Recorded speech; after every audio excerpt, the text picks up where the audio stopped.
텍스토머 정품을 꼭 확인하세요. 우리 집 방충망 바꿨어요. 미세벌레 덤벼봐 먼지 모두 덤벼봐 촘촘해서 촘촘만 방충망은 촘촘만 예쁘고 통풍까지 좋아요. 방충망은 촘촘만 주식회사 텍스토머. 텍스토머의 이동식 촘촘망 더블랙이 새로 나왔대요. 미세벌레 덤벼봐 먼지 모두 덤벼봐 촘촘해서 촘촘만 이동식 촘촘망 더 블랙. 떼었다 붙였다 청소도 간편. 이사 갈 때 떼어갈 수도 있으니까. 방충망은 촘촘만 주식회사 텍스토머. 건강에 뭘 좀 아는 사람이라면 자, 따라해보세요. 하나 둘셋넷 건강해져라 건강해져라 건강해져라 건강해져라 가족 건강에도 부모님 선물도 건강종합몰 정관장몰. 김진애 박사님, 여자의 독서 책 읽었어요. 어떠셨어요? 한마디로 여자의 피를 끓게 하는 책? 읽으면서 뭔가 울컥하더라고요. 저도 그런 심정으로 책을 썼습니다. 저는 여자들이 좀 지레 겁을 먹지 않고 살았으면 좋겠어요. 완벽하게 홀로 서기를 바랍니다. 더 멋지게 실수하고 더 근사하게 자라면 좋겠어요. 책을 읽으면 그게 되죠?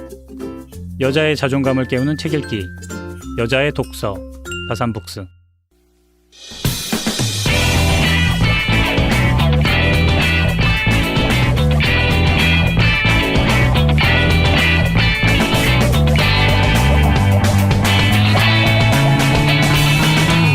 김어준의 뉴스공장.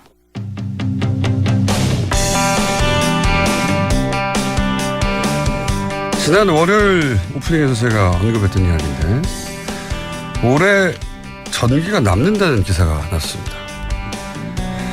2년 전 정부가 세운 전력 수급 계획에 따르면 분명히 12년 후에나 22% 예비율을 도달한다고 그 계획을 세웠었는데 갑자기 올해 30% 이미 도달했다는 뉴스가 나왔었죠. 이게 정부가 세운 전력 수급 계획이 잘못된 건지 아니면 전기가 부족하지 않은데 발전소를 더 지으려고 이런 말을 한 건지 이상하다라고 제가 했었는데 그 궁금증을 풀어줄 전문가 한 분을 모셨습니다. 아주대학교 에너지학과 겸임 교수 김영창 교수님 스튜디오에 직접 나오셨습니다. 안녕하십니까? 네.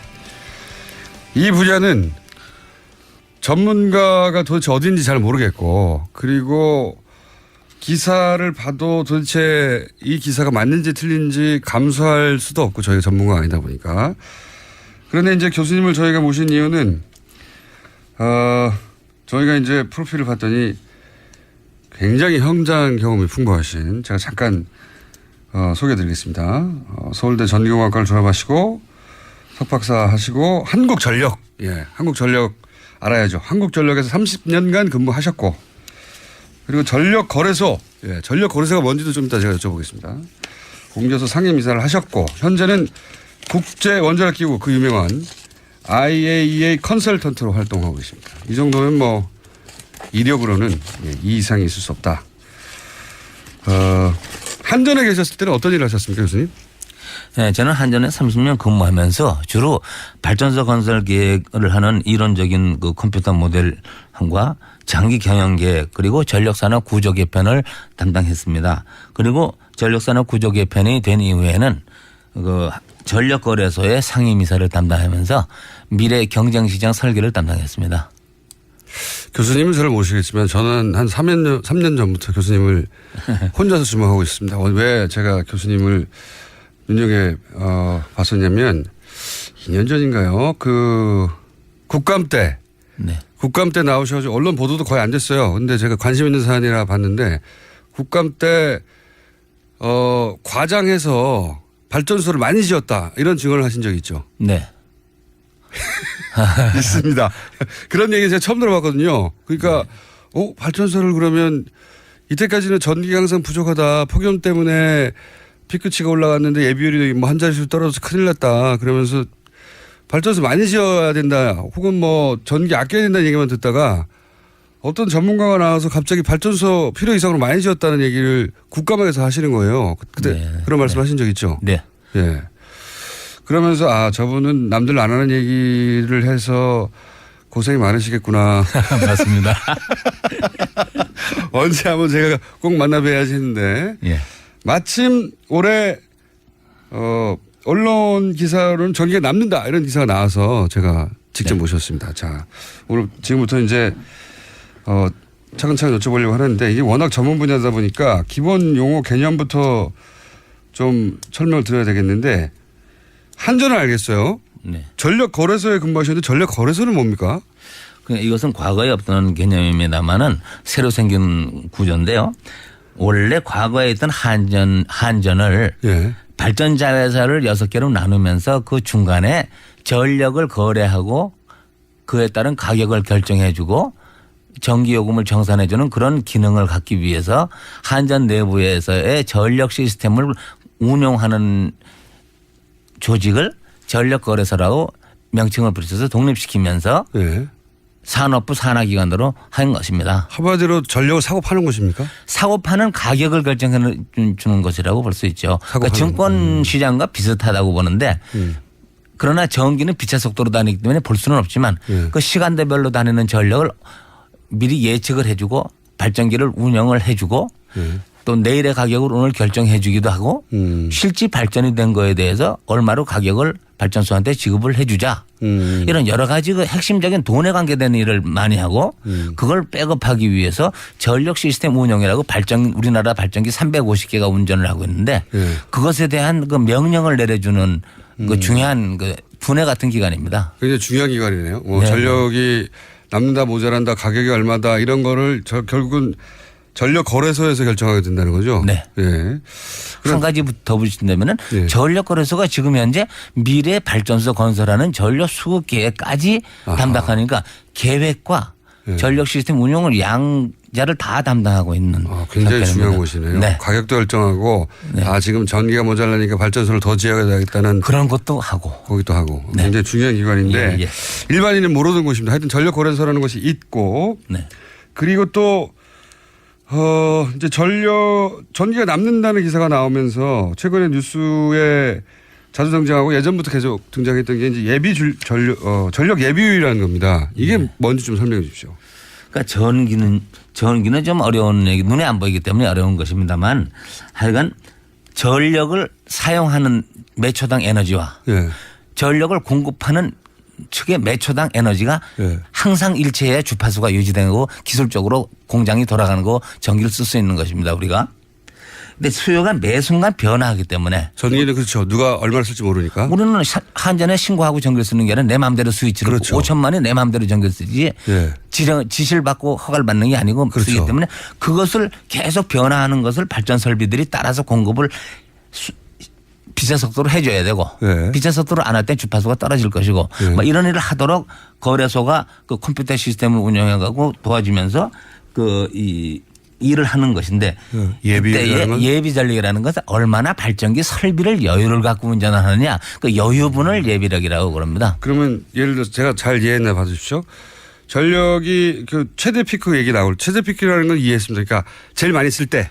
오늘의 최대 피크, 예. 또 내년의 최대 피크 이렇게 얘기할 수 있겠죠. 예. 뭐 그래서 올해 최대 피크가 뭐 얼마가 나왔는데 네. 거기서부터 예비율이 한 자리로 떨어졌다 네. 이렇게들 기사가 많이 나오는데 네. 그런 얘기는 최대로 많이 쓸 때 대비해서 그럼에도 불구하고 여전히 남아 있는 그 예비되어 있는 전기 비율 이런 네. 겁니까? 그런 걸 말합니다. 자, 예비율은 그런 겁니다. 네. 자, 그런데 올해 작년만 하더라도 작년에도 분명히 폭염 때문에 한 자릿수로 예비율이 떨어져서 에어컨을 켜고 문을 연 가게들을 단속해야 된다 이런 기사가 막 났었거든요. 네네. 예, 그럼 거의 매년 있는 건데 그러면 블랙아웃 얘기 나오고 블랙아웃이라는 건 이제 정전이 된다는 거죠. 예. 네. 그런 얘기가 나와서 항상 여름에는 에어컨 아껴 써야 되는 거구나.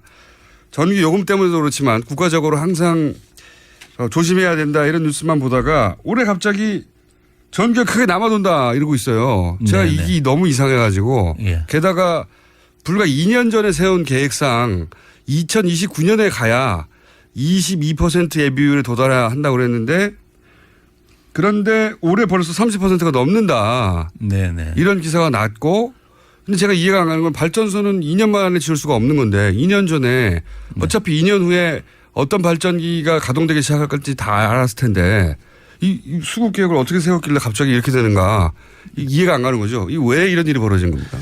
그러니까 수급 계획은 대부분 현재를 하는 게 아니라 미래 발전기를 5년 10년을 바라보고 전력수를 예측하고 나서 그렇죠. 거기에 필요해서 예비력을 더해서 발전소를 짓는데 예. 거기서 사실상 그럼 미래 5, 6년 후에가 지금 예측한 대로 수요가 나타나느냐. 예. 지금 예측한 것보다 더 낮게 나타나면은 그 당시 5년 후에 가면 그때 예비력이 너무 남게 되는 것이고. 그렇죠.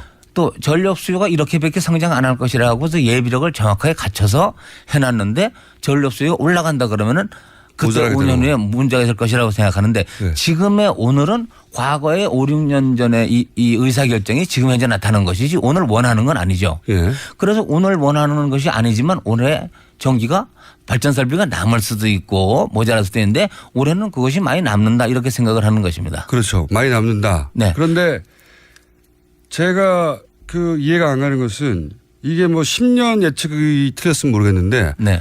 불과 2년 전 예측이 이렇게까지 틀릴 수가 있는가 그리고 갑자기 올 여름부터 이럴 수가 있는가.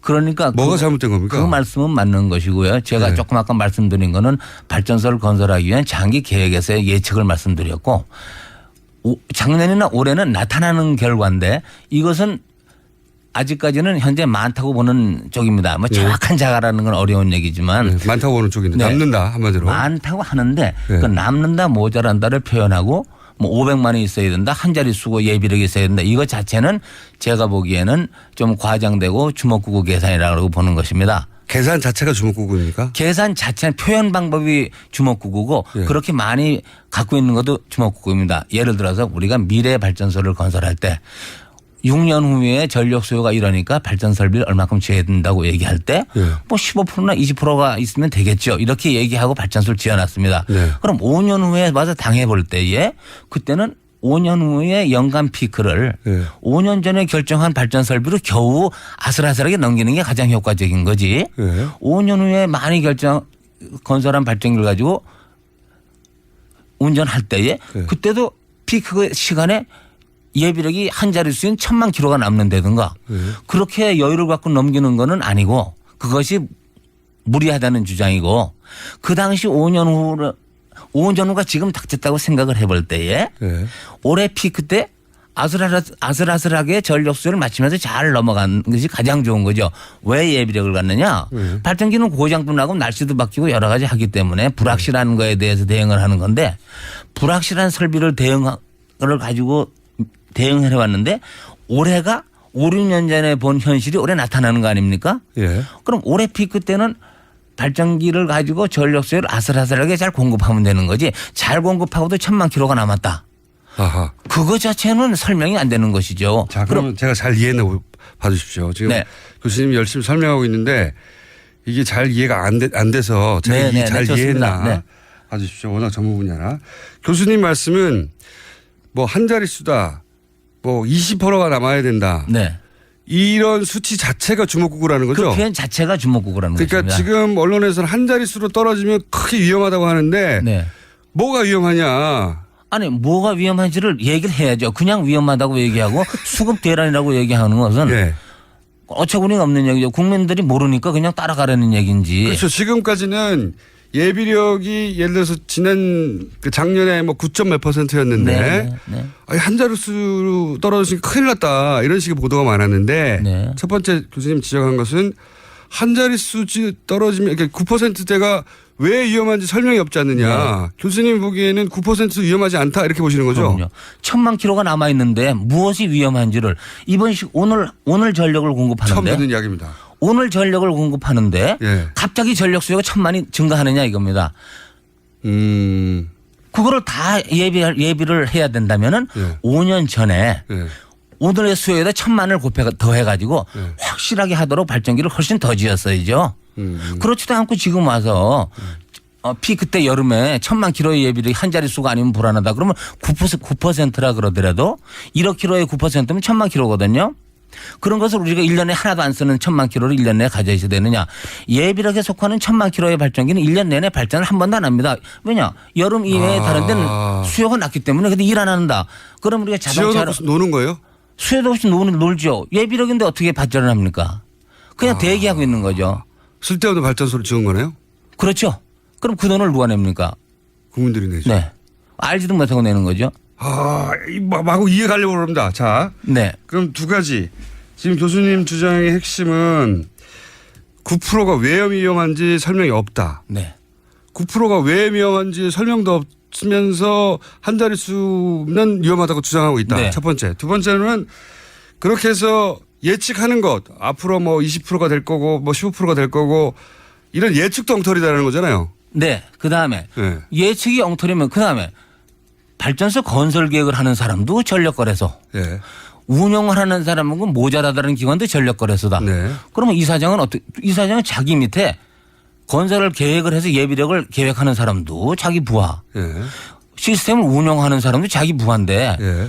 옆에 조직에서 그러면은 그렇게 1000만 킬로 예비력이 남도록 발전소 건설을 안 했느냐고 야단을 쳐야죠. 그렇죠. 그렇죠. 그거는 또 가만두고 국민한테 모자란다고 전기 절전하라고 그러고 더운 여름에 뭐 못하게 하고 온갖 이상한 홍보를 해가지고 불안감을 조성하면서 만약 이사장이 됐으면 책임을 진다면은 둘 중에 하나는 책임을 져야죠. 자, 그럼 이렇게 해서 여쭤볼게요. 지금 말씀 듣다 보면 예측도 엉터리고 예비력이 한 자릿수면 위험하다는 것도 근거가 없다고 말씀하셨는데 네. 이게 이제 다른 사람이 얘기하면 모르겠지만 지금 전공학자로 30년간 해당 기관과 또 전력거래소에서 근무하셨으니까 네. 제가 굉장히 신뢰도 높게 받아들이고 있는데 그러면 이런 것도 가능한 거 아닙니까? 그게 아마 2년 전 말씀이신 것 같은데 예측도 엉터리고 예비력이 한 자리 쓰면 왜 위험한지도 엉터리라고 하면 거꾸로 발전소를 더 많이 짓기 위해서 엉터리 예측을 하고 그 예측에 맞춰서 발전소를 지어버리면 되는 거네요? 능히 그럴 수 있다는 얘기입니다. 영국에서도 그런 일이 하도 많이 나서 예. 전력 산업을 민영화하게 된 계기가 예. 영국에서도 국영으로 나라를 운영하니까 그 전력회사를 운영하니까 이 사람들이 방만하게 운영을 하면서 전력 수요를 높게 해놓고 발전소를 많이 지어서 국민들이 피해가 가니까 이거 민간 경영으로 돌려야 되겠다 얘기한 것이 영국 전력 산업의 가장 시초입니다. 그런데 국민들은 우리나라 전기 아니고 일본 전기를 쓸 수가 없고 북한 전기를 쓸 수도 없는 상황에서 그 비싸지만 내라 그러면 내는 건데 그렇죠. 그걸 검토할 능력이 우리나라에 한 기관이 전력 수급과 개통 운영 시스템 운영을 하는데 그걸 조사해 볼 수 있는 전문성을 가진 사람도 있을 수 없고 조사해도 누구한테 얘기할 사람도 없고 누가 받아줍니까? 할 수 없이 전문가가 다 같은 기관에 있는데. 계획하는 사람과 운영하는 사람이 같으면서 서로 자기가 맨날 모자라다고 매년 떠드니까 그럼 누가 맞는 그러면 둘 중 한 사람이 잘못한 거 아닙니까? 이사장이 오른손은 잘못하고 왼손은 잘하고 이런 것도 아니지 않습니까? 그런데 자 거기까지 이제 기본은 이해했습니다. 네네. 기본 이해하기 힘드네요. 네네. 거기까지 이해했어요. 자 그러면 여기서 이제 발전소 로비가 있느냐 없느냐 건설회사 로비가 있느냐 없느냐는 교수님의 전문 분야가 아니니까 제껴놓고 그것도 있을 거라고 짐작은 가나. 보지 못했으니까. 예. 교수님은 발전소에 건설회사에 계셨던 게 아니니까. 네네. 근데 이제 그런 발전소를 짓는 논리가 되는 기반 수치들이나 예측이 잘못됐다고 지금 말씀하시는 거고, 그죠? 그렇죠. 그러면 이런 예비력을 계산하고 예측을 하고 하는 것이 사람이 주먹구구로 하진 않을 거 아닙니까? 주먹구구로 하는 것이 기분이 제일 좋죠. 담당자들은. 이것은 1970년대 중반까지는 손으로 했습니다. 손으로. 그다음에는 수학이 발달하고 컴퓨터가 발달하니까 당연히. 사람 생각을 가지고 미래를 시뮬레이션 해보면서 어렵죠. 이 정도 설비를 가지면 괜찮겠다. 우선 컴퓨터로 판단을 하고 돈이 최소로 되느냐도 판단을 한번 해보자. 그렇죠. 그렇게 해서 컴퓨터 모델이 이제 중반에 75년대 중반에 발달했고 한전도 재빨리 그걸 도입해서 저도 그때부터 이걸 공부를 하기 시작해서 그걸 뭐라고 그럽니까? WASP 컴퓨터 프로그램이라는 것이 있습니다. 그럼 그것을 저는 1977년부터 여태까지 40년 동안을 공부를 하고 지금도 그 프로그램을 고치고 다니고 있습니다. 네. 그러나 컴퓨터 프로그램이라는 거는 엉터리 입력을 집어넣으면 엉터리 답을 나오는 것이고 그렇죠. 최적화를 하라고 하면 최적화를 할 것이고 그렇죠. 동계산을 하면 동계산을 할 것이지. 예. 자기가 자체로 판단을 못하죠. 예. 컴퓨터가 자체 판단할 능력이 없으니까. 그렇죠. 컴퓨터 보러 넣고 환경 영향 다 고려하고 모든 사람의 주관적인 입력을 다 넣어가지고 누구나 만족할 수 있는 답을 내고 멋있는 거 내고 환경도 만족하고 다 내면 정부도 만족하고 그거 못하죠. 한전도 만족하는 걸 내라. 네. 그거 아니면 난 지금 못 쓰겠다. 이러고 있으면서 와스프 프로그램 엉터리다 이렇게 하는 사람도 되게 많고 또 원자력 하는 사람들은 와스프라는 프로그램에서 화력발전소 건설이 계획이 많이 나오면은 와스프라는 거 틀린 거다. 엉터리다 이렇게 얘기하고 또 화력발전 사람들도 원자력이 많이 나오면 그 프로그램 속에 원자력만 많이 나오도록 비밀을 누가 집어넣대더라. 그러던 거 쓰면 안 된다. 이런 식으로 서로 하면서 서로 이해 결과가 자기 마음에 안 들면 프로그램 엉터리다. 엉터리라고 하는데 미국 거라 못 쓴다. 우리나라 실정에 안 맞다. 뭐 실정자만 붙이면 다 되니까. 실정자만 붙이면 다 되니까. 그다음에 전력 수요를 예측해서 맞는 건 하나도 없습니다. 자기가 차는 시계가 하루에 몇 번 맞겠어요. 아무리 좋은 시계라도 맨날 움직이니까 맨날 틀리잖아요. 네. 미래 10년까지의 전력 수요를 예측해서 예. 그 예측이 맞으니까 발전소를 짓겠다는 게 아니고 예. 예측이 미래를 이렇게 볼 때 발전소 건설 계획은 이렇게 한다. 예. 이것이 최상의 계획이고 이렇게 답이 나왔으니까 이걸 갖고 검토해서 우리와 맞는 걸 사람들이 회의를 해서 고치자. 예. 이렇게 하면은 상당히 좋습니다. 그러니까 예측이 맞는 데는 건 거짓말이고 예. 예비력도 예측한 예비력이 미래에 그대로 나타난다는 것도 센 거짓말이고 예. 되지도 않는 얘기를 모르는 사람이 속이면 모르는 사람 속죠. 예. 그렇죠. 그러니까 전문 분야니까 모르죠. 그렇게 말하면. 그런 걸 가지고 얘기를 하면서 남을 속일 수 있는 방법은 뭐냐. 인풋도 안 보여주고 거기다가 꾹꾹 찔러가지고 이번에 석탄 화력은 2025년에 3개가 꼭 나오도록 해라. 당연히 그렇게 할 수 있죠. 그럼 모든 컴퓨터는 쓰레기를 집어넣으면 쓰레기가 나오는 것이고 예. 10년 후에 원자력 발전소가 2대로 나오게 하라. 꾹 찍어놓으면 나오는 것이지. 그거를 정부에 보고해서 이것도 와스프에서 나온 결과입니다. 이렇게 얘기할 때 정부의 어떤 관리가 그거 틀렸으니까 다시 해봐 이럴 사람도 없잖아요. 손으로 와스프가 어떻게 돌아가는지 모르는데요. 예. 속을 안들 컴퓨터가 계산하는 걸 자기가 컴퓨터에다 머리를 들이받고 계산해 볼 수도 없는 거고 계산이 엄청나게 계산합니다. 지금 컴퓨터가. 말씀은 그러면 그런 거를 예측하는 프로그램이 있긴 하고 그 프로그램으로 미국도 돌아가는데 그런데 여기에 자기가 원하는 걸 넣어서 자기가 원하는 결과를 도출할 수 있다는 거죠. 당연하죠. 그게 아니면 컴퓨터가 아니죠. 아하. 그런데 그렇게 할 수는 있는데 교수님이 보시기에는 그렇게 했다는 거죠. 당연히 하겠죠. 저도 그렇게 하겠죠. 귀찮으면은 남을 어거지로 설득하기 위해서 그렇게 할 수 있고 그런 것이 필요하면 그렇게 하겠죠. 그런데 재미있는 것은 이것을 이번에 국회에서 이제 자꾸 지적을 하니까 예. 앞으로 이제 와스프를 안 쓰겠다는 거 아닙니까? 국회에서 알고 자꾸 와서 보고하라 그러니까 남이 모르는 걸 써야 되겠다. 뭐 이렇게 하는 거 아닙니까? 지금 그러니까 한전 혹은 거기 관련된 의사결정의 자리에 있는 사람들이 네. 그동안은 본인들이 이렇게 집어넣어서 이런 결과가 나오면 누구도 토를 달 수가 없었는데 네. 교수님 같은 분들이 갑자기 나타나가지고 국회를 통해서 그 문제가 많다고 지적하고 그러니까 이 프로그램 쓰지 마자. 요새는 그러고 있습니다. 요즘 그러고 있다고요? 이 핑계가 좋죠. 경제성만 따지는 프로그램은 엉터리다. 환경도 고려하고 다 고려해야 된다. 일시에 그렇게 고려하는 프로그램은 이 지구상에 없거든요. 그러니까 이제 그렇게 얘기를 하면서 이제 안 쓰는 핑계를 잡는 거죠. 그러면 새로운 걸 쓰면 남이 모르는 거 쓰면 또 원하는 거 다 나올 수 있으니까. 자, 이 주장 워낙 저희가 거의 처음 들어보는 주장이라 저희가 항상 얘기합니다만 반론도 받습니다. 한전 네네, 반도 해보세요. 그런데 제가 이런 얘기는 공개 토론을 이렇게 큰 돈 70조 80조에 비용을 가지고 75조도 될 수 있고 85조도 될 수 있는 계획을 가지고 예. 이렇게 얘기도 안 하고 국가 비밀이다 뭐 건설비가 얼마 집어넣는지도 모르겠다 입력자료도 공개 못하겠다 그러면서 소수의 전문가들하고 모여서 했다 그러면서 하는 것 자체가 예, 말도 안 되죠. 말도 안 되죠. 그렇다고 5천만 원대 물어볼 수도 없고 5천만 원대 물어보면 아무것도 안 하는 거죠. 네. 5천만이 물어봐서 와스프를 알겠습니까? 수학을 알겠습니까? 할인율을 알겠습니까? 그러니까 교수님이 이제 평생 이거 하시면서 와스프를 70년대부터 다루면서 이거 좀 심하게 말하면 사기를 많이 친다 이렇게 생각하신 거군요. 근데 그것은 아프리카나 미국이나 다 똑같을 겁니다.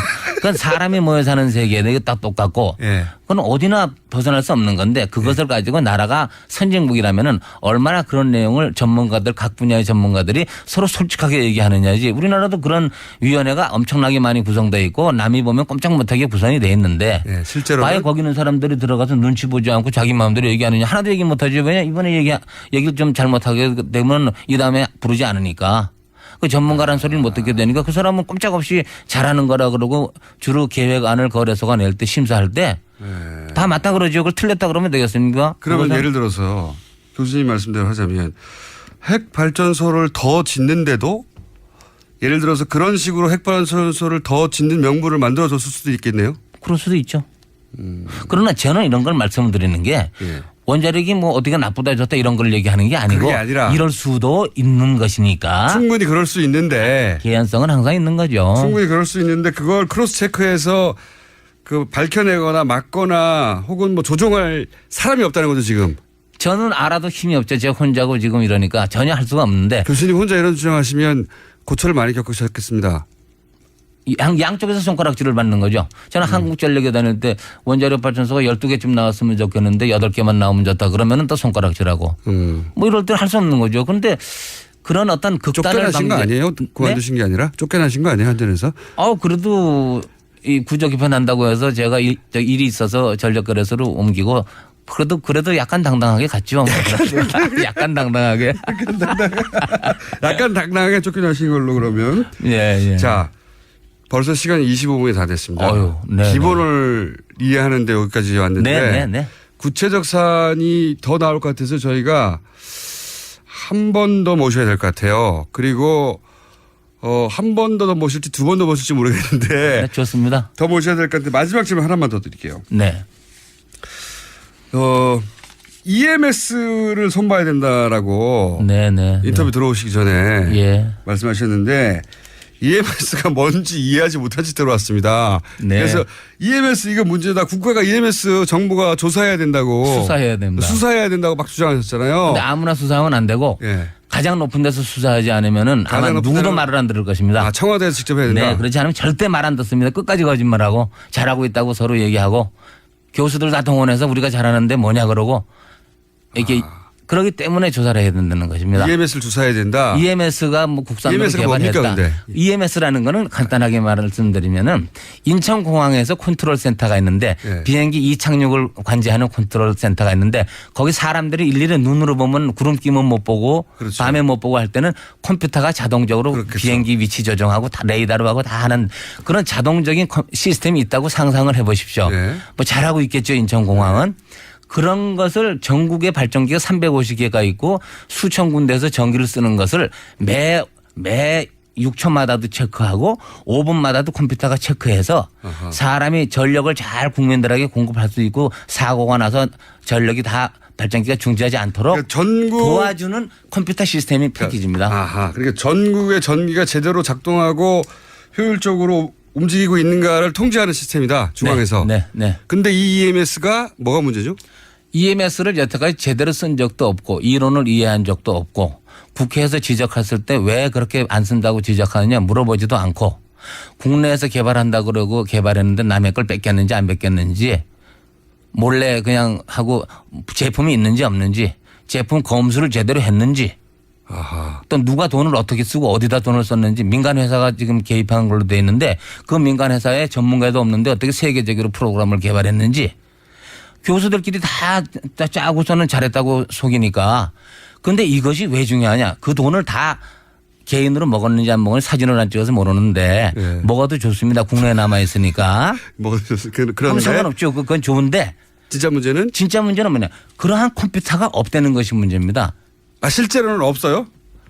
제가 없다고 얘기할 때 못 보게 하니까 얘기 안 하고 있다고 막 속이지만 그거에 대해서 공개적으로 얘기하고 떳떳하게 다 외국 전문가를 부르든가 우리가 같이 조사를 하고 해야 되는데 그전에 산업부 장관 지시를 했는데도 불구하고 그런 것도 과반수로 9명 중에 김영창 혼자 틀리다 그러고 9명이 잘 쓴다 그러니까 이건 잘 쓰는 거다 이렇게 결론을 냈고 과학을 다반수로 과반수로 코페르니쿠스도 죽는 거죠. 그러니까 다수결로 하는 게 다수결이고 그다음에 감사원에서도 감사를 했는데 솜방망이로 문제 없다 그러고 문제는 있으나 뭐 그냥 그렇다고 넘어가고. 지금 핵심은 핵심은 그런 것이 우리나라에 없기 때문에 앞으로 국가적인 재앙이 올 확률이 무지무지하게 커지고 있는데. 오히려 블랙아웃은 그런 데서 오는 것이지 발전소가 모자라서 오는 게 아니다. 예비력하고는 전혀 관계 없다고 볼 수 있는 전혀가 아니라 예비력은 주파수 맞추는 데 관계 있는 것이고 EMS가 작용하는 것은 발전소가 전개통이 무너질까 봐 미국에서도 그런 일이 2번이 났으니까 그런 것을 5분마다 발전기한테 출력을 제대로 지시해 가지고 그러니까 사람이 350개를 동시에 통제 못 하니까 컴퓨터가 350개를 다 눈으로 보고 계산하고 다 해서 사람을 도와줘야죠. 그렇죠. 컴퓨터가 그 균형을 맞추는 걸 해야 되는데 그 시스템이 있다고 주장하지만 없다. 없습니다. 제가 없다고 주장할 때 있다고 얘기하러 나와야 되고 예. 시연을 해야 되고 논리적으로 답변을 해야 되는데 외국 기관까지 불러서 거짓말도 막 하고 잘하고 있다고 거짓말도 하고 미국과 우리나라는 환경이 틀리다고 얘기하고 실정. 예. 그럼 미국 걸 왜 샀습니까? 옛날에 틀린 걸 수백억을 주고. 그러니까 이런 관계인데 그것이 중요한 게 아니고 만약 이것에 문제가 생겼을 때에 발전기가 8초 내에 전국이 중지합니다. 그때 오는 재앙을 상상해 본 사람도 없고 그런 일 없다고 부정을 하기 때문에 이것은 국가에서 가장 높은 기관에서 철저하게 수사를 해서 국가를 살려야 된다고 생각하는 것입니다. 아, 알겠습니다. 굉장히 중요합니다. 근데 이것을 느끼지 못하고 국민들이 모르면 중요하지 않은 게 아닙니다. 국민들이 모르는데도 중요한 게 엄청나게 많은데. EMS를 잡아야 할 것을 발전소 많이 짓는 걸로 해결하려고 하는 많이 거거든요. 지어보라 그랬죠. 그건 조금 돈 20조 더 나가는 일이고 그건 별거 아닙니다. 어떻게 보면 20조가 더 나갔는데 예. 나라가 전력 공급이 안 돼서 뭐 수돗물도 공급이 안 되고 뭐 온갖 철도도 가다 쓰고 지하수가 침수되고 나라가 엉망이 방송도 안 되고 예. KTX도 가다 쓰고 열흘 동안 암흑 세계가 될 때를 상상을 아무도 안 하면서 거래소가 잘하고 있겠지. 알겠습니다. 자, 그러니까 발전소를 더 많이 짓는 것으로 해결할 문제가 아니라 지금은 이 컴퓨터가 중앙 관리하는 시스템이 없는데 있다고 주장하는 게 진짜 문제다. 네. 그게 있어야 된다, 실제로는. 당연하죠. 그래서 이 문제를 여기 그 부처에 맡기는 수준에 해결될 수가 없고 실제는 가장 높은 기관에서 강도 높게 조사를 제대로 해야 된다. 강도라는 건 기술적 강도지 예. 힘의 강도라고 보기도 어렵습니다. 예. 지금 외국 사람 불러서 적당한 기관에서 하면은 외국 사람 또 회유해가지고 문제 없다고 얘기하라. 너 이 다음에 너 우리나라에 출입 못한다. 뭐 그러겠죠. 여기까지 일단 하고요. 저희가 두 번째를 시간을 조만간 마련하겠습니다. 오늘 네. 다 못하신 것 같으니까. 다음에는 예. 예비력을 왜 잘 모르느냐 이런 걸로 해서 중점적으로 다시 한번. 이거 CDC로 나가야 될지도 모르겠습니다. 오늘은 여기까지 하겠고요. 네. 자, 오늘 김영참 교수님이 말씀하신 것 중에 반론이 있으면 언제든지 저희가 받고 그럼 그 반론에 대해서 김영참 교수님 또 말씀하시겠죠. 당연히. 네. 예. 네. 자, 오늘 와서 감사합니다. 지금까지 아주대학교 김영창 에너지학과 겸임 교수였습니다. 감사합니다. 네, 고맙습니다. 아, 또 떨어졌어. 너 또 입사 시험 봤어? 아니, 차량용 핸드폰 거치대 말이야. 여러 개 사봤는데 실패의 연속이야. 떨어지고 시야 가리고 운전석에서도 뭐 알고 뭐 좋은 거 없을까? 싼 것만 찾으니까 그렇지. 제대로 된 거 하나 사서 편리하게 쓰는 게 더 낫지. 그런 게 있어? 그럼 있지. 1, 2, 3 할 때 2. 힘 세다 할 때 힘. 2 힘. 투 힘? 2배로 힘이 세다는 건가? 네이버 검색창에 2 힘을 검색해 보세요. 오빠, 우리 어디 가는 거야? 정수 가지. 와, 우리 말 타러 가는 거야? 그렇게 좋아? 고민하지 말고 장수로 오세요. 온 가족이 즐기는 승마 체험과 국내 최대 규모의 말역사 체험관 등 장수에는 정말 볼 것, 누릴 것들이 넘쳐난답니다. 말의 심장 소리를 직접 느껴보는 장수에서의 하룬 여행. 장수는 항상 가까이 있습니다. 주말 여행은 장수로. 승마 체험 예약은 063-350-5486. 안녕하세요. 반지 모델 아이리입니다. 아, 이상형이요? 마법사? 반지! 오빠는 마법사? 업데이트. 오빠 나랑 무슨 게임 할 거예요? 벤지. 오빠는 마법사? 업데이트. 네, 반지는 물론 저 아이린도 앞으로 많이 많이 사랑해주세요. 반지!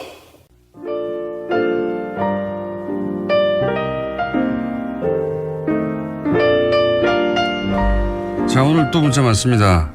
내부자들 왜 안 하냐? 또 스위스 가셨어요, 안민석 의원이. 예. 자, 정세현 장관 문제도 많습니다. 전 장관. 네. 뭐요? 하고 저한테. 예. 너무 리얼한 댓글에 빵 터졌다는 문자 쏟아졌고요. 방금 전 김영찬 교수님 문자도 굉장히 많네요. 예. 한 번 들으면 잊을 수 없는 목소리다. 핵사이다. 속이 시원한데 한전서 소송 들어올 것 같은데요. 등등. 그리고 공단에서 토스트 파는 사장님이 뉴스공장을 듣고 계셔가지고 나도 모르게 친한 척 할 뻔했어요. 울산에서. 친한 척 하세요. 친한 척 하시고 그 결과를 문자로 주십시오. 소개해드리겠습니다.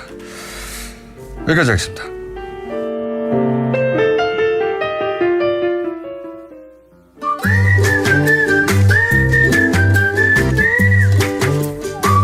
자, 인기 코너입니다. 도시건축가 김진애 박사님 나오셨습니다. 안녕하십니까? 네, 안녕하세요. 갑자기 인기 코너가 돼버렸어요. 예, 인기 코너 맞아요. 맞아요?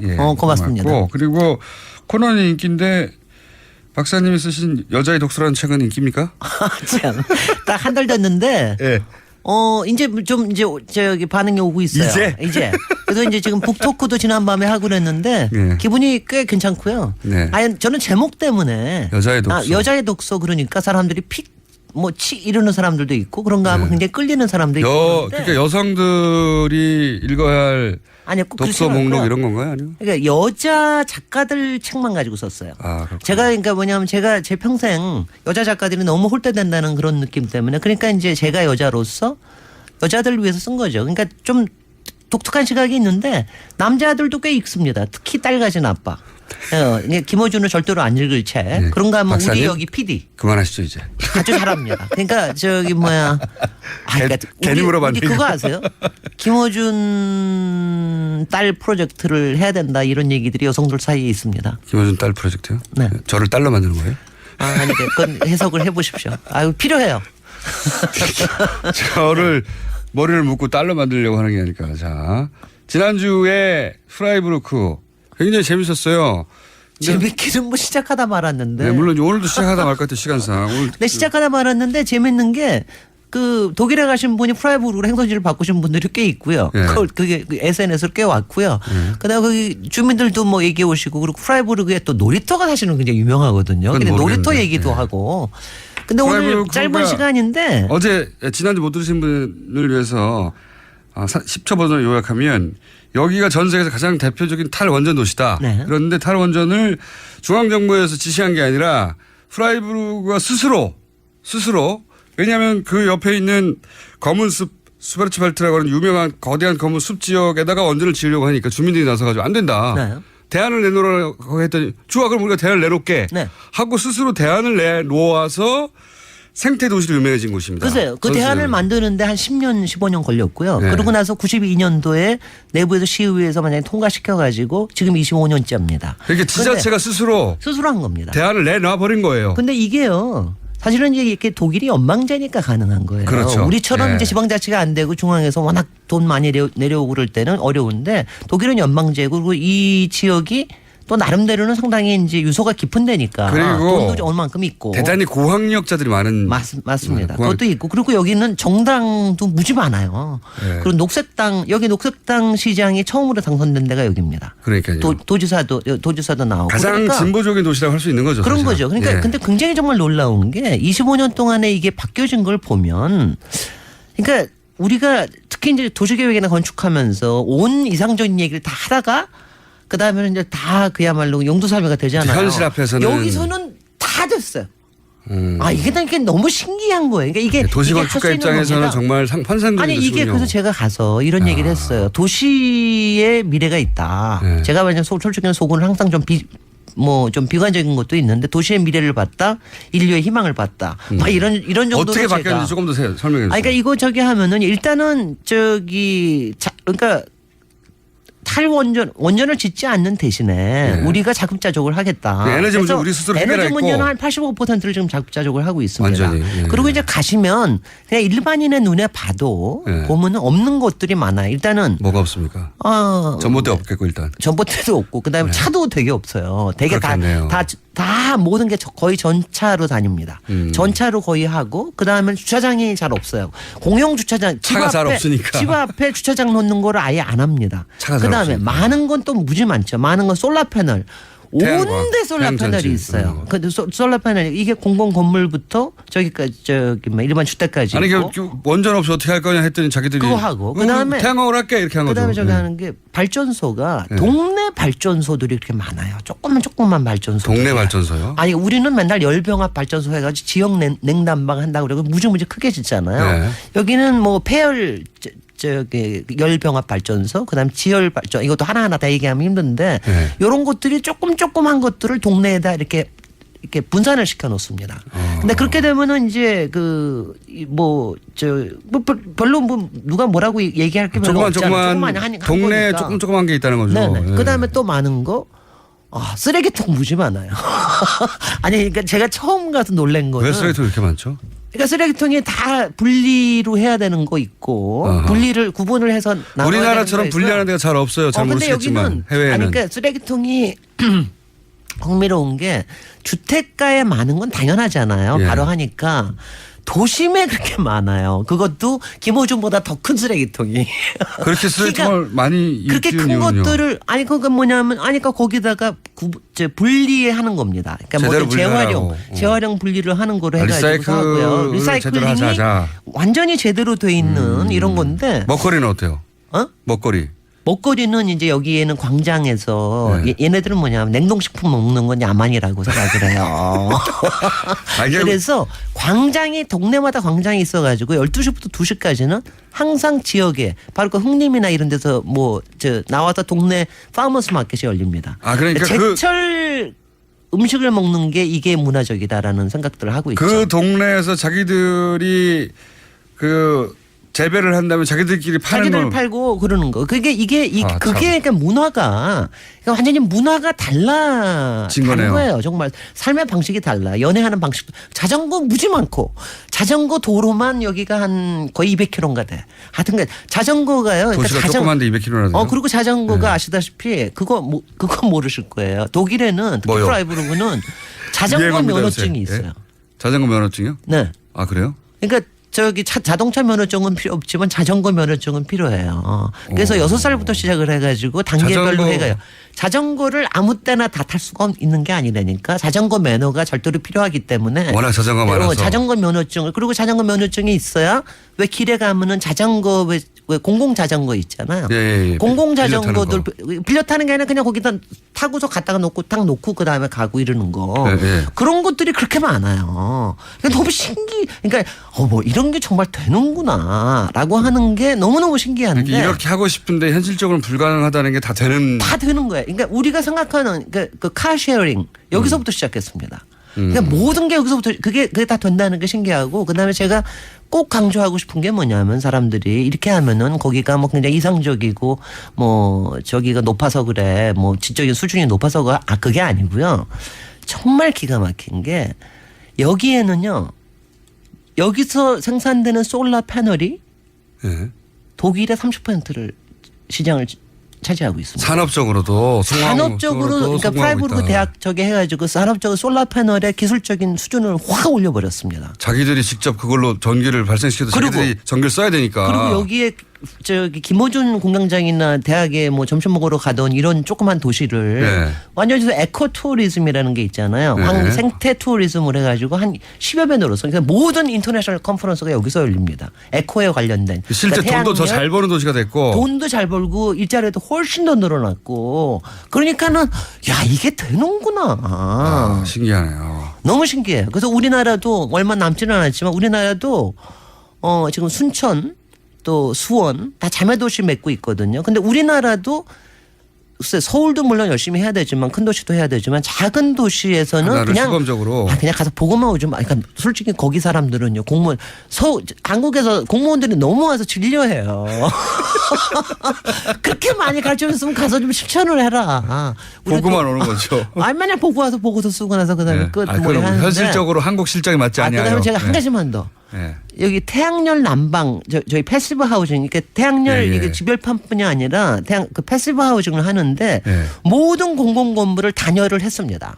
단열을요 10cm를 하는 게 아니라 30cm를 단열을 해요. 이걸 얘네들이 20년 동안 해가지고 이제 다 끝냈습니다.